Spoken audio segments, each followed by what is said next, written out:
Bonjour. Nous avons tous en mémoire des professeurs qui ont marqué notre scolarité et nos études. Ils sont comme des phares, plus ou moins lointains, des lumières qui nous ont accompagnés et parfois guidés. Et si maintenant nous inversions la perspective? Qu'en est-il des traces laissées par des élèves chez les professeurs, mais aussi chez tous les éducateurs qui les côtoient quotidiennement? Oui, prenons conscience que les élèves nous grandissent. Dans l'ouvrage Quand les élèves nous élèvent, de nouvelles voies éducatives, je vous propose une réflexion sur la réciprocité.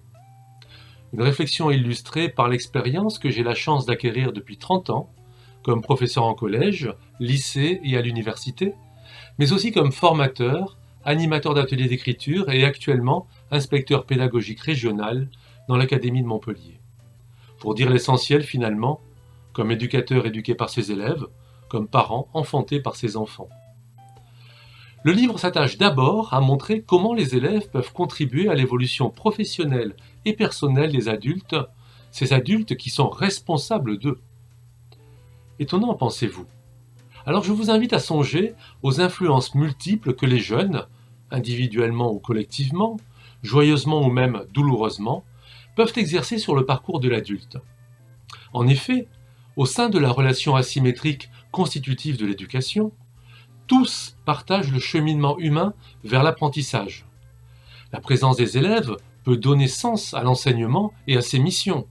Elle a la possibilité d'enrichir la personnalité du professeur et ses journées, son expérience de la vie, mais aussi ses pratiques pédagogiques, et cela au bénéfice de tous les élèves. La situation, me direz-vous, n'est pas si belle. Effectivement, il nous faut regarder lucidement, sans angélisme, la souffrance et les conflits qui lézardent les relations intergénérationnelles, ces conflits qui font parfois la une des journaux.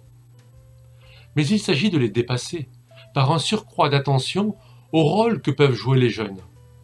Ce sont tout de même eux les principaux concernés, et ils savent se montrer capables de s'engager pour améliorer l'école et un peu de leur monde, quand toutefois on leur en laisse la possibilité. Vous trouvez cela dangereux pour l'autorité et la transmission. Mais c'est avec la jeunesse, avec, et non pas sans elle ou à sa place, que l'on pourra revivifier l'école et la société. Sous la responsabilité des adultes, il faut donner aux élèves et plus largement à tous les jeunes la possibilité de participer activement à l'évolution de notre monde. La réalité de cette élévation paradoxale du maître par le disciple ne s'oppose donc pas à l'autorité. Bien au contraire, elle vient, me semble-t-il, la conforter et la relégitimer dans un dialogue fécond, constructif et authentique vers une société, disons, plus fraternelle.